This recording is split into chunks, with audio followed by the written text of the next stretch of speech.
No olvides darle like y suscribirte a nuestro canal. Tenía 18 años, una edad en la que el mundo todavía parece lleno de puertas que pueden abrirse en cualquier momento. Era principios de los 2000, la época en que todavía se imprimían las direcciones desde MapQuest y los teléfonos eran prepagos, pequeños rectángulos de plástico que parecían contener nuestro universo entero. Recuerdo que fue un fin de semana sin mayores expectativas. Salí a conocer a un chico que había conocido recientemente a través de amigos. No esperaba nada profundo, solo alguien interesante con quien compartir una charla. Me envió la dirección, la imprimí y conduje hasta su apartamento, que estaba en un complejo claramente deteriorado. Las paredes estaban manchadas por el tiempo, las ventanas parecían cubiertas de polvo antiguo y las escaleras de metal chirriaban bajo mis pasos. Sin embargo, cuando crucé el umbral de su puerta, sentí que el tiempo se torcía. El interior del apartamento era todo lo contrario al exterior. Era como si hubiera atravesado un portal. Los muebles eran elegantes, antiguos pero bien conservados, con detalles tallados a mano. Las paredes estaban cubiertas de cuadros, arte abstracto y retratos que me hacían sentir como si estuviera dentro de una galería privada. Un suave aroma a incienso flotaba en el aire, cálido y tranquilizador. Era un espacio cuidado, como si alguien con gusto exquisito lo hubiese preparado especialmente. Él me recibió con una sonrisa tranquila. Era mayor que yo, pero no por mucho. Su presencia era curiosamente calmante, como si ya me conociera. Desde el primer momento comenzamos a hablar. No hubo juegos, no hubo máscaras. Era como si cada palabra que saliera de su boca estuviera en sincronía con algo que yo ya sabía, pero había olvidado. Me contó sobre su madre, una artista que había fallecido. No hacía mucho, pintaba con pasión, me dijo, y dejó atrás un montón de pinceles, lienzos, pigmentos y cuadernos llenos de bocetos. Luego, mirándome a los ojos con una seriedad que me dejó sin aliento, me dijo: ella querría que tú los tuvieras. Eres una artista, aunque aún no lo sepas. Sus herramientas necesitan seguir creando. Acepté, sin saber por qué. Sentí que no podía decir que no. Aquella noche hablamos durante horas. Él parecía saber cosas sobre mí que jamás había dicho en voz alta. Me habló de mi infancia, de mis miedos ocultos, de decisiones que todavía no había tomado. Y entonces me dijo: vas a tener 4 hijos. Me reí. En aquel entonces ni siquiera quería tener uno, pero su rostro no cambió. Uno de ellos será una niña brillante, muy inteligente, hará algo grande, tú la vas a guiar, serás una madre extraordinaria y un día salvarás una vida. No sabrás cuándo ni cómo, pero lo harás. Cuando amaneció, me sentía rara, como si hubiera despertado de un sueño lúcido. Pero no tenía miedo. Él nunca me incomodó.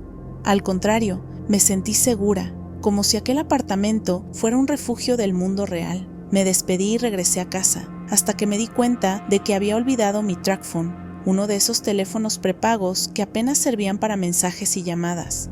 Volví a imprimir las direcciones y conduje nuevamente hasta el complejo, unas 30 millas desde donde vivía. Pero esta vez, todo era diferente. El lugar parecía abandonado desde hacía años. Las ventanas estaban rotas, había maleza creciendo por doquier y no había un solo coche en los alrededores.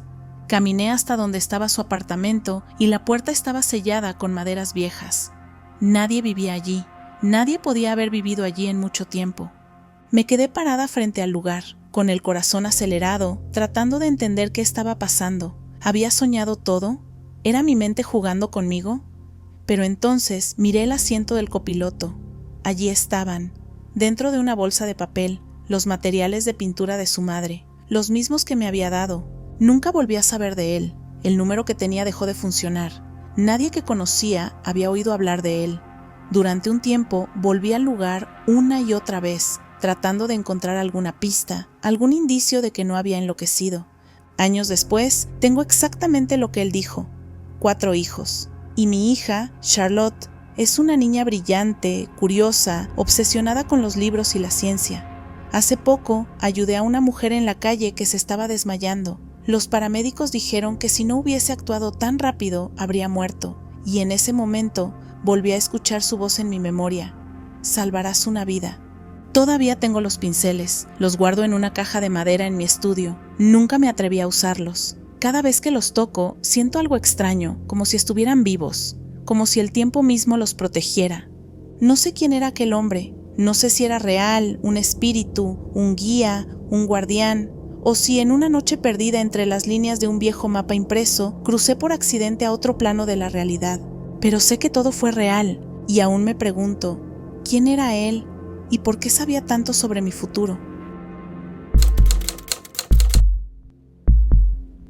Tenía 10 años cuando pasé un verano completo con mi tía Joanne en un pequeño pueblo llamado Heath, Ohio. Mis padres habían tenido un año difícil. Mi padre lidiaba con problemas de salud y mi madre necesitaba espacio para ocuparse de todo sin preocuparse por mí por un tiempo. Así que me enviaron con la hermana mayor de mi madre, una mujer práctica, seria y con fama de saber mantenerse firme ante cualquier cosa o casi cualquier cosa. La casa de mi tía era vieja, no de esas casas simplemente antiguas, sino del tipo de construcciones que parecían guardar los suspiros del pasado entre las paredes. Crujidos nocturnos, puertas que se cerraban solas, una buhardilla oscura con muebles cubiertos de sábanas blancas y un sótano que olía a tierra húmeda y encierro. La mayoría de mis primos odiaban estar allí, pero a mí me encantaba. Había algo fascinante en los secretos que parecía esconder esa casa. Una noche estábamos preparando la cena juntos. Yo picaba zanahorias mientras mi tía mezclaba algo en una cacerola. De pronto escuchamos un estruendo proveniente del comedor. Corrí hasta allí y vi que un cuadro había caído de la pared. El marco de madera tallada estaba partido en una esquina y el cristal, aunque sorprendentemente entero, había dejado escapar un leve suspiro de polvo al romperse la fijación. Me agaché y levanté el retrato. Era un hombre con barba espesa, mirada penetrante y un gesto adusto que me hizo sentir escalofríos. No lo había visto antes en ninguna parte de la casa. ¿Quién es este?, pregunté con inocente curiosidad. La cuchara de madera se detuvo a mitad de camino en las manos de mi tía. Se giró lentamente hacia mí, su expresión tensa. «No preguntes por él», me dijo con voz seca. «Murió enojado, y se quedó enojado. No supe qué responder, así que solo asentí y dejé el cuadro sobre una silla». Durante la cena, el ambiente se había vuelto un poco más denso. Las luces parecían más tenues, y un leve olor a quemado flotaba en el aire, aunque nada estaba en el horno. Mi tía se levantó a buscar el postre, y aprovechando que nos quedamos solos, le pregunté a mi tío Mark, el esposo de Joanne, sobre el hombre del retrato. La reacción fue instantánea. Se detuvo a mitad de masticar, dejó el tenedor sobre la mesa con fuerza y me miró con una mezcla de sorpresa e irritación. «¿Qué te dijo tu tía sobre esa maldita cosa?», gruñó. Me sobresalté. Nunca lo había visto levantar la voz. Era un hombre tranquilo, casi apático, que solía pasar las tardes leyendo el periódico en silencio. Antes de que pudiera responder, mi tía entró de nuevo al comedor, con un pastel de manzana en las manos, justo cuando el paño de cocina sobre la mesa comenzó a humear lentamente. Primero fue un pequeño hilo de humo, luego una chispa. En cuestión de segundos, una llama baja se alzó del mantel como si algo invisible la hubiera encendido desde dentro. Mi tío se puso de pie con una calma tensa, tomó su servilleta de tela y apagó el fuego como si lo hubiera hecho antes. Nadie dijo una palabra, ni gritos ni preguntas, solo silencio. Mi tía regresó a la cocina y pude escuchar cómo mi tío le levantaba la voz, palabras en voz baja pero cargadas de enojo. Yo no entendía nada, solo que había cruzado un límite invisible. Esa noche dormí con la puerta cerrada y la luz del pasillo encendida. A la mañana siguiente, mi tía me abrazó como si nada hubiese pasado, pero después de eso, nunca más me invitaron a pasar tiempo a solas con ellos. Solo volvía cuando había reuniones familiares grandes. Los años pasaron, mi tío Mark envejeció. Hace tiempo que fue diagnosticado con demencia y ahora vive en una residencia. La única interacción que tengo con él es enviarle postales una vez al mes. Adora las que tienen gatitos o perritos. Siempre respondía con una sonrisa, aunque su memoria se iba perdiendo entre los pliegues del tiempo. Pero la Navidad pasada, algo cambió. Fui a visitarlo con una caja de bombones. Estaba más lúcido de lo habitual, conversador. Por primera vez en años supe que reconocía mi rostro. Aproveché ese momento de claridad para preguntarle, con cautela, sobre aquella noche, sobre el retrato y lo que pasó. Su expresión cambió al instante, la mirada se le endureció, como si algo muy viejo despertara detrás de sus pupilas apagadas. ¿Quieres que James queme esta maldita casa también?, me espetó con voz ronca. Sentí cómo se me helaba la sangre. No había mencionado ningún nombre. No le había dado contexto, solo hice una pregunta vaga, pero él sabía exactamente de qué hablaba. Esa fue la última vez que lo vi lúcido. Cuando se lo conté a mis padres, me dijeron que lo dejara estar, que algunas cosas es mejor no removerlas, que a veces lo inexplicable necesita quedarse dormido para no despertar algo peor. A veces me despierto por las noches con el sonido de un marco cayendo al suelo, y aunque mi casa no tiene ese retrato, juraría que he visto al hombre del cuadro en más de un sueño. Dicen que el tiempo lo cura todo, pero hay presencias que no entienden de tiempo, y la ira, al parecer, puede sobrevivir a la muerte. Han pasado 25 años desde aquella tarde, pero todavía puedo recordar con absoluta claridad el sonido del teléfono, la voz al otro lado de la línea y el escalofrío que me recorrió la espalda. Yo tenía 22 años y vivía sola en un pequeño apartamento en las afueras de Chicago. Era una etapa de mi vida en la que todo parecía estar comenzando, mis primeros trabajos, mis primeras responsabilidades reales y también, por primera vez, la cercanía con la muerte. Mi abuela Esther, a quien todos conocíamos como abuela Essie, llevaba varios años en una residencia de cuidados especiales. El Alzheimer la había ido apagando poco a poco, como una vela que aún arde, pero apenas ilumina. Sin embargo, todavía había momentos en los que me reconocía. Nos tomábamos de las manos y hablábamos de cosas sencillas, flores, canciones, el aroma del pan tostado. Había algo muy especial en ella, como si una parte de su alma aún viviera en un mundo paralelo donde todo estaba intacto. Esa tarde de otoño, lloviznaba suavemente y estaba revisando unos apuntes cuando sonó el teléfono de línea. Era raro que alguien llamara a ese número. Lo usaba casi exclusivamente para emergencias familiares. Contesté con voz distraída, esperando alguna promoción absurda o un error de número. ¿Hola? Silencio. Luego, una voz, femenina, muy anciana, casi susurrante, como si cada palabra viniera desde muy lejos, no solo en espacio, sino en tiempo. ¿Podrías decirle a Essie que ya es hora de volver a casa? Sentí que el aire se me congelaba en los pulmones. Disculpe, ¿qué dijo? Dile a Essie que ya puede volver. Ya es hora de venir a casa, repitió la voz con calma. No reconocí la voz, pero había algo en su tono, algo que no sonaba ni amenazante ni triste, sonaba definitivo, casi maternal. Creo que tiene el número equivocado, dije con la garganta seca. Number 2 puedes decirle, eres la indicada, por favor, hazlo, y luego, con un suspiro. Gracias, querida. La llamada se cortó, no hubo tono de colgar, solo un vacío en el auricular que me obligó a separarlo del oído como si se hubiese enfriado de pronto. Pasé los siguientes minutos temblando. Me convencí de que alguien debía haber hecho una broma, aunque en el fondo sabía que no era así. La voz no era humana en el sentido cotidiano, era como si hubiera atravesado un velo para llegar hasta mí. 2 horas después recibí otra llamada. Esta vez era la residencia de mi abuela. Lamentamos informarle que la señora Esther falleció esta tarde mientras dormía, me dijo con tono compasivo una enfermera. Añadió que había partido en paz, sin dolor, como si simplemente se hubiese quedado dormida. Colgué. Me quedé sentada en el sofá, abrazándome las rodillas, escuchando la lluvia caer más fuerte. No podía dejar de pensar en la voz, en sus palabras, en el hecho de que Essie era el apodo que solo su madre usaba cuando era niña. Un diminutivo que ella no permitía que nadie más usara desde la muerte de su madre, cuando tenía apenas 16 años. La llamada no tenía explicación lógica. Mi abuela nunca usó el nombre Essie durante mi vida, y su madre había muerto más de 60 años antes de que yo naciera. ¿Cómo sabía aquella voz ese nombre? Durante semanas no hablé del incidente con nadie, hasta que una noche, mientras ayudaba a mi madre a ordenar viejas cajas en el desván de su casa, encontramos una fotografía sepia, pequeña, con los bordes desgastados. Era una mujer joven, con un rostro fuerte pero dulce. En el reverso, con tinta corrida, alguien había escrito: «Para mi pequeña Essie, siempre contigo. Mamá». No sabía cómo lo sabía, pero reconocí esa voz. Era ella.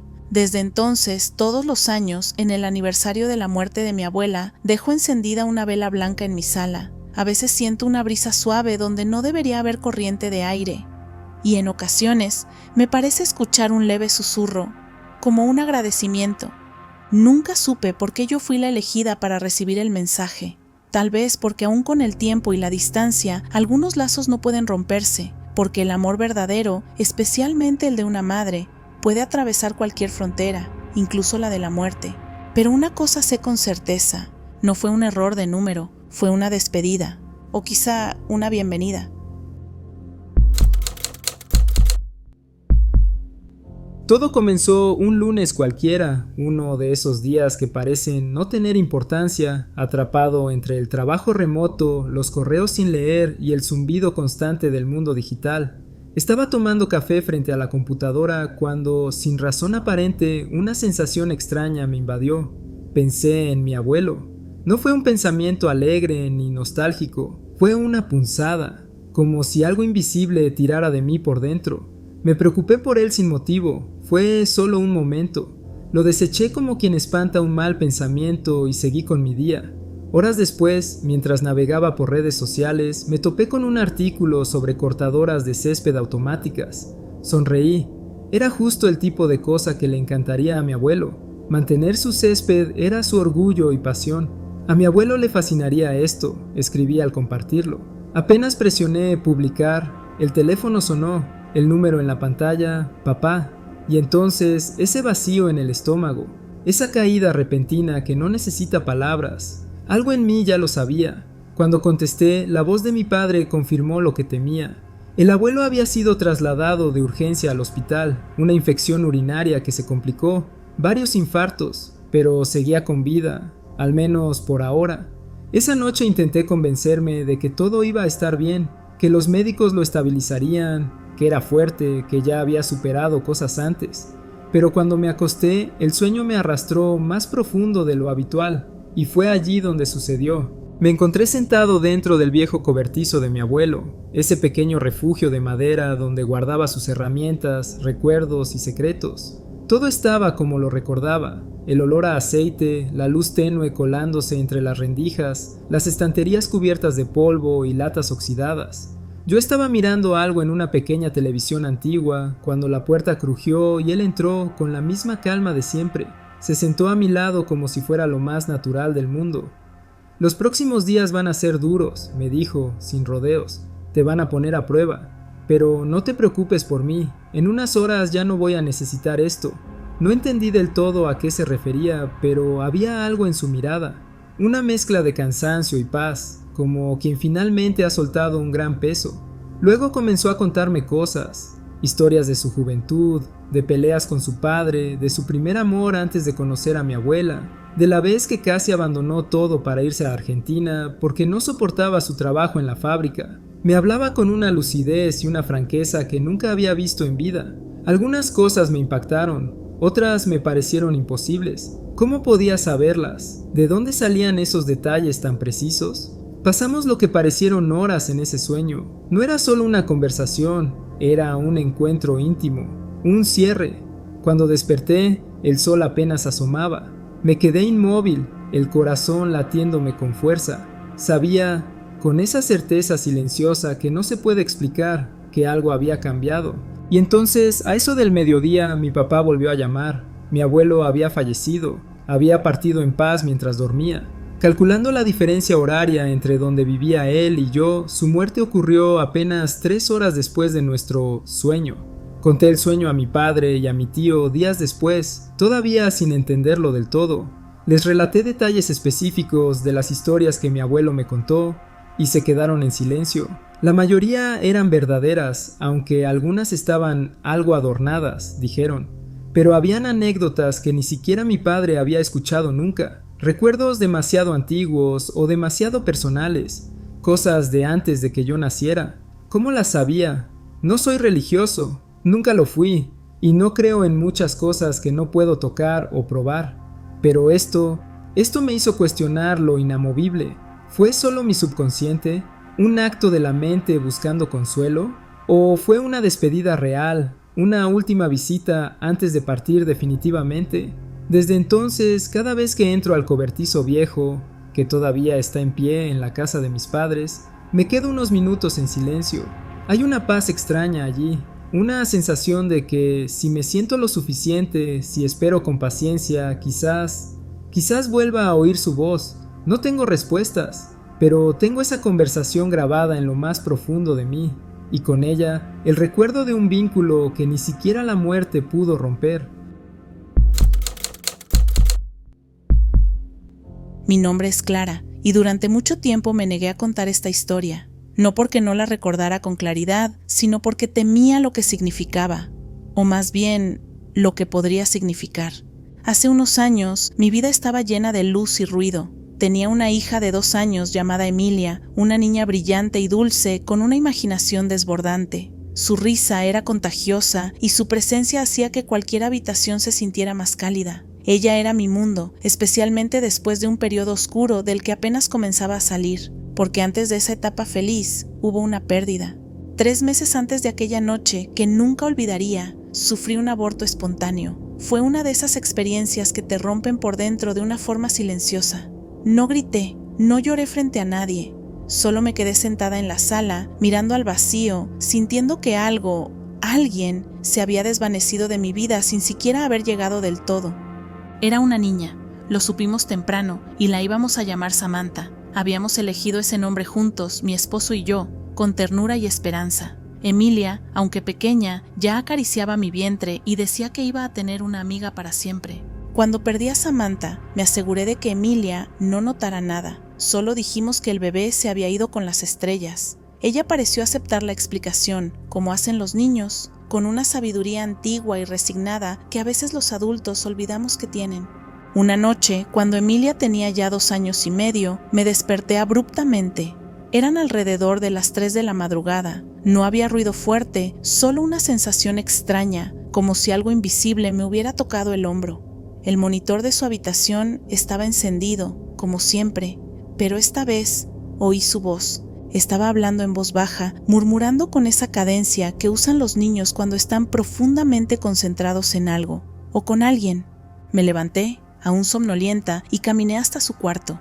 La encontré de pie sobre la cama, con los pies descalzos sobre las sábanas desordenadas, mirando fijamente al techo con una sonrisa suave. No de esas sonrisas emocionadas o burlonas que solía hacer cuando jugaba. Esta era distinta, cálida, serenísima. «Emilia», dije suavemente, «¿qué haces despierta, mi amor?» Ella giró la cabeza hacia mí, con total naturalidad, como si no hubiera nada fuera de lo común en estar conversando con el techo a mitad de la noche. «Estoy hablando con Samantha», dijo. «Está ahí arriba». «¿Dónde, mi vida?» Y con la misma calma, sin asustarse, sin pestañear, señaló directamente al techo de su habitación. «En el techo. Está sonriendo. Me canta. Me dijo que tú también la conoces. No sé cuánto tiempo pasé sin moverme. 1 segundo, una eternidad. Mi corazón se detuvo por un instante que me pareció infinito, porque no le habíamos dicho su nombre. Nunca. Después del aborto, nos prometimos no hablar de Samantha frente a Emilia. Nunca la habíamos mencionado en voz alta desde entonces. Nunca. Me acerqué y la abracé, tratando de disimular mi temblor. La recosté de nuevo, le acaricié el cabello y esperé a que cerrara los ojos. Pero mientras se quedaba dormida, murmuró algo más, casi inaudible. «Samantha dice que no está sola, que vienen de vez en cuando a vernos». Al día siguiente, intenté racionalizarlo. Los niños dicen cosas raras, eso lo sabemos. Tienen amigos imaginarios, ven cosas en las sombras, escuchan voces en el viento. Pero esa noche, algo más sucedió. Revisando un antiguo cajón en busca de documentos, encontré una cajita pequeña que no había visto desde el aborto. Dentro estaba una pulserita de bebé con letras blancas que formaban el nombre Samantha. Emilia entró en la habitación justo en ese momento. Su mirada se clavó en la pulsera y sin dudar dijo: «Es de ella, la que me visita. Dijo que te la diera para que no estés triste». Han pasado años desde entonces. Emilia ya tiene 8 y no recuerda nada de esa noche. O al menos eso dice. A veces, cuando entra a su habitación y se queda callada por unos segundos mirando el techo, no puedo evitar preguntarme si Samantha sigue allí, observando desde algún rincón de la realidad al que nosotros no tenemos acceso. No sé si fue una manifestación espiritual, una fractura en el velo entre mundos, una conexión entre hermanas que nunca llegaron a tocarse o simplemente una ilusión de mi mente dolida. Pero lo que sí sé es esto. Nunca dijimos su nombre en voz alta. Y aún así, Emilia lo supo. Tal vez, solo tal vez, hay vínculos que van más allá del cuerpo y del tiempo. Y tal vez, Las almas que no llegan a nacer nunca se van del todo. Era verano y como muchas veces antes, estaba con mi mejor amigo Travis. Nos conocíamos desde niños, desde esos días en los que uno comparte más silencios que palabras, y eso basta para construir una amistad sólida. Lo que más nos unía era la música. Ambos tocábamos la guitarra. De hecho, solíamos hacerlo casi todos los días, sin falta. Improvisábamos, componíamos, y nos entendíamos mejor a través de las cuerdas que con palabras. Después de todo, la música es una de las formas más sublimes y universales de comunicación entre las personas. Un sábado decidimos hacer algo distinto. Él propuso ir a la playa con nuestras novias, relajarnos, desconectar un poco del mundo. También sugirió que lleváramos unos hongos alucinógenos que había conseguido para abrir la mente, dijo riendo. Yo dudé, nunca había probado nada así, pero la idea de estar entre amigos, en la naturaleza y bajo un atardecer sonaba mágico. Al final, acepté. Llegamos a la playa al mediodía. El lugar era apartado, rodeado por un pequeño bosque de pinos y dunas suaves que parecían silenciar el mundo exterior. Nos instalamos con mantas, bocadillos, agua en nuestras mochilas, pero sin guitarras esta vez. Esa parte la recuerdo con claridad, las dejamos a propósito. Hoy solo vamos a escuchar lo que nos rodea, dijo Travis. Cuando los hongos comenzaron a hacer efecto, el mundo se volvió más intenso. Los colores vibraban, el mar parecía latir como un corazón inmenso y las voces de nuestras parejas sonaban con una dulzura casi musical. Todo era armonía. Fue entonces cuando Travis se levantó, con una expresión extrañamente serena. «Voy a caminar un poco», dijo. «Quiero estar solo un rato». Asentí. Era típico de él. Siempre decía que necesitaba momentos de soledad para entender lo que sentía. Se adentró en el bosque sin decir más, mientras las chicas y yo seguimos disfrutando de la playa, riendo y hablando como si el tiempo se hubiera detenido. Pero cuando el sol comenzó a esconderse, el ambiente cambió. Travis no volvía. Su novia empezó a inquietarse. «¿Dónde está Travis?», preguntó. Me incorporé y miré hacia el bosque. Entonces lo oí. Una melodía suave, inconfundible, flotaba en el aire. Era Travis. Lo reconocería en cualquier parte. El ritmo, la cadencia, los pequeños errores que siempre cometía al cambiar de acorde. Estaba tocando su guitarra. Sin dudar les dije, «Está por allá, lo escucho tocar, vamos». Pero sus rostros se fruncieron. «¿Escuchar qué?», dijo una de ellas. «No hay nada, no se oye nada». «¿Cómo que no? Está tocando», insistí. «Vamos, síganme». Empecé a caminar, guiándome por el sonido. Me adentré en el bosque con determinación, ignorando que las chicas me seguían a regañadientes. La música seguía, vibrante, envolvente. No podía ser producto de mi imaginación. Me guiaba con precisión, como si cada nota me llevara directo hacia él. Y entonces lo encontré. Travis estaba sentado en el suelo, con una expresión de dolor en el rostro y su tobillo visiblemente inflamado. Se había caído y torcido el pie, pero lo más extraño de todo es que no tenía guitarra, ni siquiera cerca, solo estaba él, solo, en medio del bosque. Me detuve, confundido, mi mente intentaba encontrar una explicación. «¿Travis? ¿Estabas tocando?», pregunté. Él me miró como si no entendiera la pregunta.